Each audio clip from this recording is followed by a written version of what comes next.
दोस्तों ये जो वीडियो होने वाला है, ये वीडियो बहुत इंपॉर्टेंट होने वाला है आपके लिए, आपके बोर्ड एग्जाम 2025 के लिए। तो इस वीडियो को एंड तक जरूर सुनना और बहुत ध्यान से सुनना।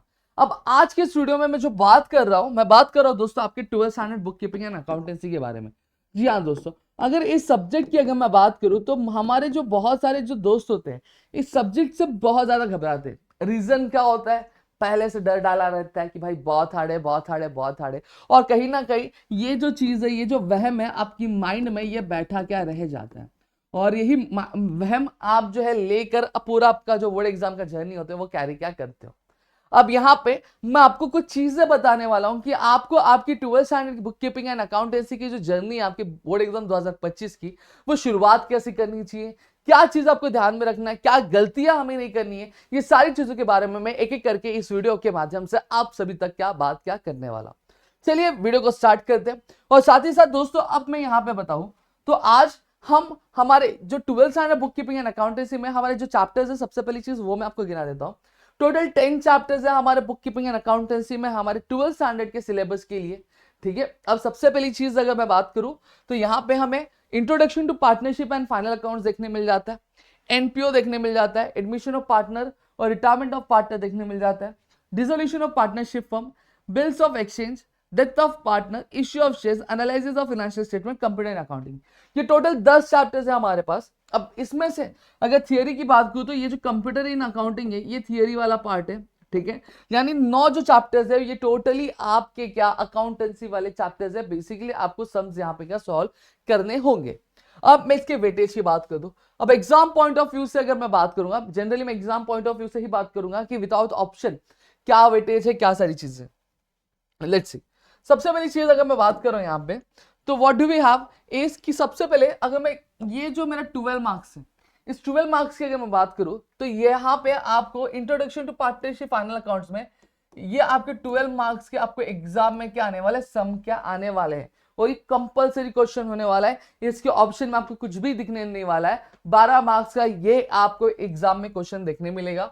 और 4 मार्क्स के इस सब्जेक्ट इस चैप्टर में से आपको ऑब्जेक्टिव्स वाला पार्ट क्या देखने मिलता है दोस्तों। समझ में आ गया?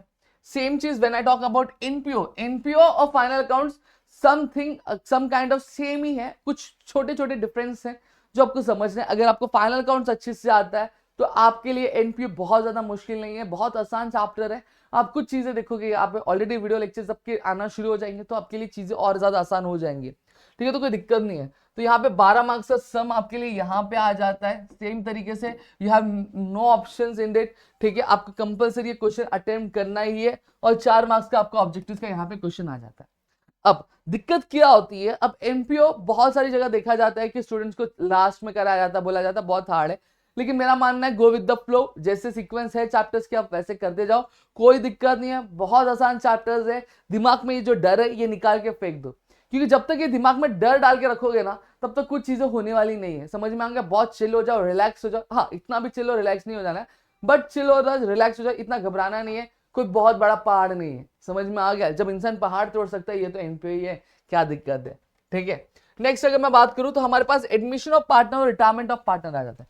अब ये चैप्टर्स की अगर बात करूं तो विद ऑप्शन की अगर बात करूं तो 10 मार्क्स का वेटेज जिसका होता है, 10 मार्क्स का वेटेज जिसका होता है। लेकिन आपको एग्जाम में ये दोनों में से, अभी एग्जाम में जितने भी पेपर्स हुए अभी तक, तो देखा जाता है कि ये दोनों सम्स होते हैं, ये ऑप्शंस में क्या हमें देखने मिलते हैं। ठीक है, लेकिन आपको बता दूं कि एग्जाम में हमें दोनों में से कोई एक ही अटेम्प्ट करना है 10 मार्क्स के लिए। ठीक है, अब यहां पे अगर मैं बात करूं तो 2 मार्क्स का जो ऑब्जेक्टिव होता है हमें एडमिशन ऑफ पार्टनर में से देखने मिल जाता है, और 2 मार्क्स का ऑब्जेक्टिव हमें रिटायरमेंट ऑफ पार्टनर से क्या देखने मिल जाता है। नेक्स्ट अगर मैं बात करूं, हमारे पास रिजोल्यूशन ऑफ पार्टनरशिप फर्म है और बिल्स ऑफ एक्सचेंज है। अब ये दोनों ही जो चैप्टर्स है एक दूसरे के ऑप्शन में पूछे जाते हैं। ठीक है, बिल्स ऑफ एक्सचेंज की बात करूं, some kind of journal entry ही है आपकी, आपको देखने मिलेगी यहाँ पे। ठीक है, कुछ फिक्स एंट्रीज होती है, आपको सम के हिसाब से थोड़ी मॉडिफाई करनी पड़ती है। इतना कुछ खास नहीं है इस चैप्टर में, आप बहुत इजीली कर सकते हो। अगर आप ये अटेम्प्ट करना चाहते हो तो आप ये अटेम्प्ट के लिए जा सकते हो। ठीक है, ठीक है, तो इसका जो वेटेज होता है वो 10 मार्क्स का होता है विदाउट ऑप्शन। ठीक है, क्या विदाउट ऑप्शन, दोनों में से कोई एक अटेम्प्ट करना है। अगर मैं इंडिविजुअल चैप्टर्स की अगर बात करूं तो 10 मार्क्स का वेटेज इसका होता है और 10 मार्क्स का वेटेज इतना होता है। लेकिन अगर मैं बात करूं तो 10 मार्क्स के लिए आपको दोनों में से कोई एक ही अटेम्प्ट क्या करना रहता है। ठीक है। अब दोनों ही चैप्टर में से 2-2 मार्क्स के आपको ऑब्जेक्टिव्स क्या पूछे जाते हैं। Next talking about depth of partner, issue of shares, analysis of financial statement और कंप्यूटर अकाउंटिंग। ठीक है, अब एग्जाम में अगर मैं बात करूं तो यहाँ पे जो डेप्थ ऑफ पार्टनर्स होते हैं और एनालिसिस ऑफ फाइनेंशियल स्टेटमेंट होता है, ये आपके ऑप्शन में आता है, और इश्यू ऑफ शेयर्स, ठीक है, अब इश्यू ऑफ शेयर्स और आपके कंप्यूटर अकाउंटिंग, ठीक है, ये आपके ऑप्शन में आते हैं। अब अगर मैं बात करूं तो 8-8 मार्क्स के लिए आपको 2 सम्स के अटेम्प्ट करने रहते हैं। अब डेप्थ ऑफ पार्टनर और आपके एनालिसिस ऑफ फाइनेंशियल स्टेटमेंट में से कोई एक आपको अटेम्प्ट करना है 8 मार्क्स के लिए। इश्यू ऑफ शेयर्स और कंप्यूटर अकाउंटिंग में से कोई आपको एक अटेम्प्ट करना है 8 मार्क्स के लिए। तो ऐसे आपके 16 मार्क्स रेडी हो जाते हैं, और ये 4 चैप्टर्स हैं, इन 4 चैप्टर में से आपको एक मार्क्स का ऑब्जेक्टिव्स क्या देखने मिल जाता है। ठीक है, इतनी चीजें क्लियर हो गई। अब मैंने आपको पूरा डिस्क्रिप्शन दे दिया, ठीक है, कि आपको क्या आएंगे। सबसे पहली चीज अगर मैं बात करूं तो 20 मार्क्स का आपको ऑब्जेक्टिव्स देखने मिल जाता है। अब देखो 20 मार्क्स का ऑब्जेक्टिव्स देखने मिल जाता है। अब देखो मैंने जो चीजें बताई है विथ प्रूफ में बता रहा हूं। देखो 4 मार्क्स 4 आपका कितना होता है, 8 होता है। 8 + 4 आपका 12 होता है। 12 × 4 16 होता है। 16 + 4 होता है आपका 20 मार्क्स। ठीक है, यहाँ पे देखो 20 मार्क्स का ऑब्जेक्टिव आता है आपके एग्जामिनेशन में, आपको क्या पूछा जाएगा दोस्तों। इतनी चीजें क्लियर हो गई। फिर उसके बाद अगर मैं बात करता हूं तो हमें क्या पूछा जाता है। मैंने एडमिशन ऑफ रिटायरमेंट की बात की, एडमिशन पूछा जाएगा, ठीक है, और रिटायरमेंट दोनों में से कोई एक अटेम्प्ट करना है आपको, मैंने ऑलरेडी बताया। ठीक है, ये आपके कितने मार्क्स के लिए रहेगा, ये आपके 10 मार्क्स के लिए रहेगा। ठीक है, इतनी चीजें क्लियर हो गई। फिर उसके बाद अगर मैं बात करूं जो हमारा नेक्स्ट क्वेश्चन आता है वो आता है आपका क्या, डिसोल्यूशन ऑफ पार्टनरशिप फर्म आता है और बिल्स ऑफ एक्सचेंज आता है। ठीक है, वो भी सेम चीज आपकी 10 मार्क्स के लिए आपको पूछा जाता है, जिसको मैं 2 मिनट यहाँ पे मैं डिसोल्यूशन बीओई जो आपकी 10 मार्क्स के लिए आपको यहाँ पे क्या पूछा जाता है। इतनी चीजें क्लियर हो गई। ठीक है, यहाँ पे अगर मैं बात करूं तो फिर उसके बाद अगर मैं बात करूं तो आपका एडमिशन और retirement, dissolution of partner dissolution, या फिर बिल्स ऑफ एक्सचेंज की अगर मैं बात करूं तो यहाँ पे हमें देखने मिलता है। ठीक है, इतनी चीजें क्लियर हो गई। अब नेक्स्ट अगर मैं बात करूं तो हमें क्या देखने मिलता है, हमें जो नेक्स्ट आता है हमारा डेथ ऑफ पार्टनर और हमारा एनालिसिस ऑफ फाइनेंशियल स्टेटमेंट यहाँ पे ऑप्शन में आ जाता है, जो आपकी 8 मार्क्स के लिए हमें यहाँ पे क्या देखने मिलता है। ठीक है, फिर उसके बाद अगर मैं बात करूं तो हमारे पास क्या आ जाता है, हमारे पास आता है आपका इश्यू ऑफ शेयर्स और कंप्यूटर अकाउंटिंग। 8 मार्क्स के लिए हमारे पास यहाँ पे सम आ जाता है। ठीक है, तो ये पूरा पेपर पैटर्न मैं आपको एक्सप्लेन करके दे रहा हूं। फिर हमें एनपीओ आ जाता है आपके 12 मार्क्स के लिए यहाँ पे, और फिर फाइनल अकाउंट्स आ जाता है 12 मार्क्स के लिए। समझ में आ गया। तो इस तरीके से हमारा कुछ पेपर पैटर्न होता है जो हमें यहाँ पे एग्जामिनेशन में देखने मिलता है, जो मैंने आपको यहाँ पे पूरा एक्सप्लेन करके दे दिया। अब सबसे पहली चीज, अब स्ट्रैटेजी क्या होनी चाहिए। अब एग्जाम के लिए जब आप प्रिपेयर कर रहे हो तो आपको सारी चीजें सीखनी है, लेकिन जब आप एग्जाम के लिए आपका पूरा सिलेबस कंप्लीट हो जाता है तो what you need to decide is, आपको अब ये पूरे के पूरे सम पे फोकस नहीं करना है। अब आपको मैंने ऑप्शंस बता दिए कि क्या चीजें हैं, क्या कौन किसके ऑप्शंस में आता है, ये चीजें मैंने आपको बता दी। समझ में आ गया। अब आपको क्या करना है, अब आपको दोस्तों अब इनमें से कुछ कुछ ही सम्स ही आपको क्या करना है, प्रैक्टिस करना है। मतलब जो एग्जाम में आप बेसिकली अटेम्प्ट करने वाले उन्हीं सम्स को, जैसे for example introduction to partnership final accounts और एनपीओ, ये कंपलसरी क्वेश्चंस है, तो इसको तो प्रैक्टिस करना ही है। अब जैसे एडमिशन रिटायरमेंट एक दूसरे के ऑप्शन में आ रहा है, तो आपको दोनों में से क्या एग्जाम में आप अटेम्प्ट करने वाले हो, सिर्फ उस पर ही मेजोरिटी आपको फोकस क्या करना चाहिए। डिसोल्यूशन और पार्टनरशिप फर्म में भी सेम चीज, अगर आप डिसोल्यूशन करना चाहते हो डिसोल्यूशन, अगर बीओई करना चाहते हो बीओई। डेथ ऑफ पार्टनर और एनालिसिस ऑफ फाइनेंशियल स्टेटमेंट में से क्या अटेम्प्ट करने वाले वो, इश्यू ऑफ शेयर्स और कंप्यूटर अकाउंटिंग में से क्या अटेम्प्ट करने वाले वो। टोटल अगर मैं बात करूं तो 1 2 3 4 5 6 10 में से आपको सिर्फ 6 जो चैप्टर्स है बहुत अच्छे से करने हैं। पहले सिलेबस आपको पूरा कंप्लीट करना है, फिर आपको 10 में से सिर्फ 6 चैप्टर्स की बहुत अच्छे से प्रैक्टिस करनी है, और बाकी सारे चैप्टर्स की आपको थियरी पे बहुत ज्यादा फोकस करना है। नेक्स्ट, अब गलती क्या होती है, गलती ये होती है दोस्तों कि हमारे साथ सबसे पहले चीज हमारे अंदर एक हमारा माइंडसेट होता है। अब आप 12th में आ चुके हैं तो आपके बहुत सारे दोस्त होंगे जो आपके सीनियर्स हुआ करते थे, वो अगर मैं बात करूं उन्होंने एक डर डाल दिया होगा, भाई 12th के अकाउंट्स बहुत ज्यादा हार्ड है, एनपीओ ये वाला चैप्टर बहुत हार्ड है, ये वाली चीजें बहुत हार्ड है। मैं आपको एक चीज बता रहा हूं दोस्तों, रीजन क्या होता है। रीजन ये होता है कि उन्होंने कभी चैप्टर्स को शायद सीरियसली नहीं लिया होगा, लेकिन वही कंपैरेटिवली अगर मैं बात करूं तो ऐसे स्टूडेंट से भी आप मिलो जिन्होंने चैप्टर्स को ध्यान से पढ़ा होगा, वो आपको बताएंगे एक्चुअली ट्रुथ क्या है। हाँ है, थोड़ा बहुत हार्ड है, लेकिन कब तक हार्ड होता है, जब तक चीजें हमें समझ में नहीं आती। आप लेक्चर्स पे ध्यान दोगे, आप डेली प्रैक्टिस करोगे, चीजों को समझोगे, तो बड़ा ऑब्वियस बात है चैप्टर्स आपके लिए हार्ड नहीं होने वाला। आपका माइंडसेट, आपको जो डर है आपके अंदर, वो डर पहले निकाल दो। Be a neutral. आपको न्यूट्रल होकर चलना पड़ेगा। आप पहले ही समझ में जाओ, ये समझ लोगे कि भाई चैप्टर बहुत हार्ड होने वाला है, कुछ नहीं आने वाला, तो एक चीज मैं बताऊं, कितना भी कोई सिखा ले, आपको कुछ नहीं समझ में आने वाला। ये एक फैक्ट है जो हम देखते हैं, ऑफलाइन क्लासेस में भी देखते हैं। दूसरी चीज ये होती है कि आपकी कंसिस्टेंसी नहीं रहती है।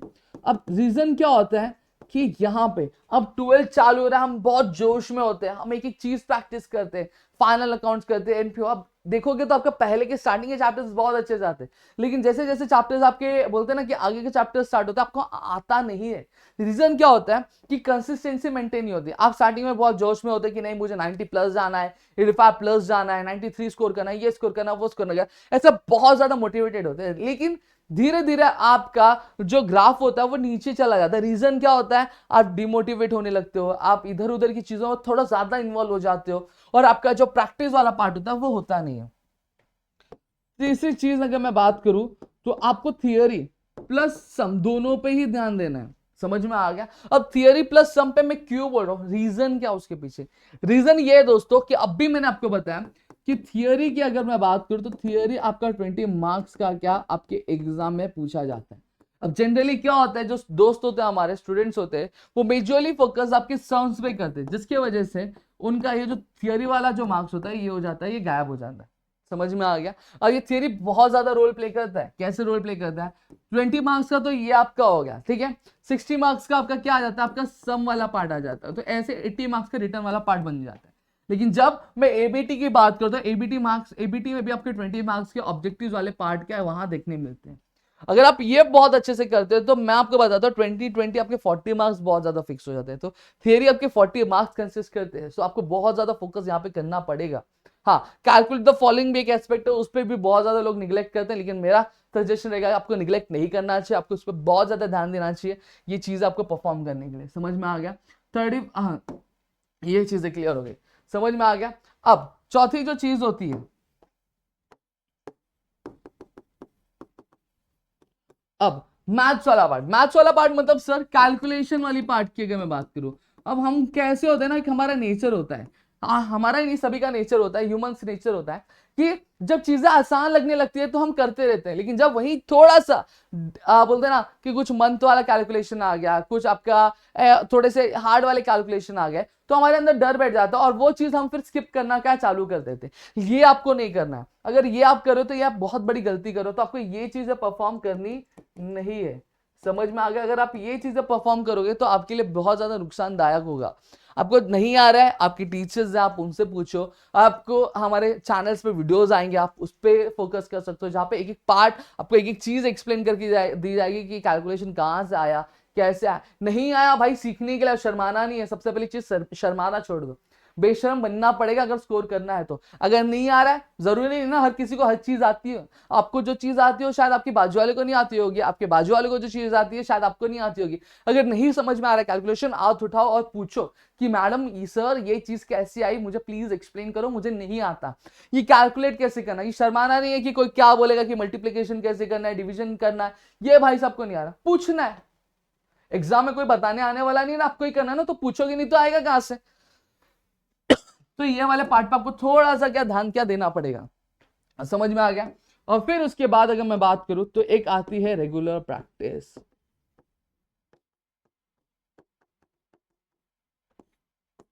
ठीक है, क्या आता है आपका रेगुलर प्रैक्टिस? रेगुलर प्रैक्टिस बहुत ज्यादा जरूरी है। अब चीज क्या होती है, अब देखो सर हमारे साथ दिक्कत क्या होती है, हमारा नया चैप्टर फर्स्ट चैप्टर चालू हुआ, ठीक है, हम डेली बेसिस पे इसको क्या कर रहे हैं, प्रैक्टिस कर रहे, लेकिन जब सेकंड चैप्टर हो जाता है तो इसको हमें कैसे प्रैक्टिस करना है ये चीज समझ में नहीं आती। तो in that case what you have to do is कि अब हमारे वीक में अगर मैं बात करूं, हमारे पास क्या होते हैं, 7 डेज होते हैं, सही बात है, हाँ या ना। अब आप क्या करो, इस डेज को डिवाइड करो। जैसे फॉर एग्जांपल आप सेकंड चैप्टर प्रैक्टिस करो, सेकंड प्रैक्टिस किया, सेकंड प्रैक्टिस किया, सेकंड प्रैक्टिस किया, अब ये 2 दिन का गैप ले लो, ठीक है। अब 2 दिन के गैप में अब वेडनेसडे को आप क्या करो, वेडनेसडे को अब आप क्या करो, आपका जो फर्स्ट चैप्टर है वो आप रिवाइज करो। समझ में आ गया? जिससे फर्स्ट चैप्टर वाले सम जो है उसको प्रैक्टिस कर लो, जिससे आपको ये आएगा कि हाँ मेरे को ये सम आ रहा है कि नहीं आ रहा है, ठीक है। फिर उसके बाद सेकेंड, वापस सेकंड किया, वापस अब 2 दिन का गैप मिला, अब क्या करो, फर्स्ट चैप्टर पूरा रिवाइज कर लो। अब संडे का दिन है, संडे के दिन आपको क्या करना है, आपको second chapter plus first chapter दोनों ही लेके चलना है। सेम चीज अगर मैं बात करूं, जैसे थर्ड चैप्टर होगा तो आपको 2 दिन थर्ड चैप्टर प्रैक्टिस करना है, फिर वेडनेसडे आएगा तो आपको क्या करना है, फर्स्ट और सेकंड वापस से प्रैक्टिस कर लेनी है, फिर वापस थर्सडे फ्राइडे आएगा, सैटरडे आया तो आपको फर्स्ट सेकंड पे वापस फोकस करना है, फिर संडे आया तो फर्स्ट सेकंड थर्ड। तो ऐसे आपको लेके चलोगे तो आपकी कोई भी चीज जो होगी वो पीछे छूटेगी नहीं और आप एक अच्छा मार्क्स का स्कोर क्या कर सकोगे, जिससे आपके पीछे वाली चीजें भी क्या रिवाइज होती रहेंगी। अब नेक्स्ट क्या होती है, क्वेश्चंस। अब यहाँ पे एक चीज होती है कि हम स्टूडेंट्स कैसे होते हैं, देखो मेजरली सबसे पहली चीज हम इधर उधर बुक लेना शुरू कर देते हैं। आपको महाराष्ट्र गवर्नमेंट द्वारा एक सिलेबस टेक्स्ट बुक क्या गवर्नमेंट ने प्रोवाइड किया है, अब आपको क्या करना है, आपको उस टेक्स्ट बुक में जितने भी सम्स दिए, जितने भी आपको प्रॉब्लम्स दिए, उन प्रॉब्लम्स पे आपको मेजरली सबसे ज्यादा पहले क्या करना है, फोकस क्या करना है। समझ में आ गया। अगर आपको ये जो सम्स है, ये जो प्रॉब्लम्स अगर आपको बहुत अच्छे से आते हैं, बहुत अच्छे से चीजें समझ में आती है, तभी आपको क्या करना है, आपको नेक्स्ट वाले चीजों पे क्या जाना है। अब पता चल रहा है आपको ये चीज आ रही नहीं है, आप लेके बैठ जा रहे हो बहुत सारे बुक्स, बहुत सारे प्रॉब्लम सेट्स, नहीं मतलब निकलेगा। सबसे पहली चीज इन चीजों पे फोकस करो, फिर ही आपको अगला स्टेप किसी और बुक पे या फिर किसी और सम पे आपको क्या देना है। अगर आपको ये चीजें नहीं आती और आप दूसरे फलाने ठिकाना बुक्स लेके बैठ जा रहे हो तो कुछ मतलब नहीं निकलने वाला, जो आता था वो भी नहीं आएगा। समझ में आ गया कि नहीं आ गया। सबसे पहली चीज इन चीजों पे ध्यान दो, फिर उसके बाद करना है। अब ये वाली चीजें आपकी हो जाएंगी तो आपको क्या करना है, आपको पीवाईक्यूज पे ध्यान देना है। समझ में आ गया। फिर आपको पीवाईक्यू सॉल्विंग पे जाना, पेपर सॉल्विंग पे जाना है। क्लियर हो गया। ठीक है, तो यहाँ पे मैंने पूरी चीज आपको विस्तार में समझा दी। आई होप सो आपको चीजें समझी होंगी। समझी है तो please do like the video, share the video, comment एक जरूर कर देना कि जिससे हमें भी अच्छा लगे, और साथ ही साथ अपने वीडियो को दोस्तों के साथ शेयर भी करना। तो मिलेंगे हमारी अगली वीडियो में, तब तक के लिए घर पे रहो सुरक्षित, अपना ध्यान जरूर रखना दोस्तों। जय हिंद दोस्तों।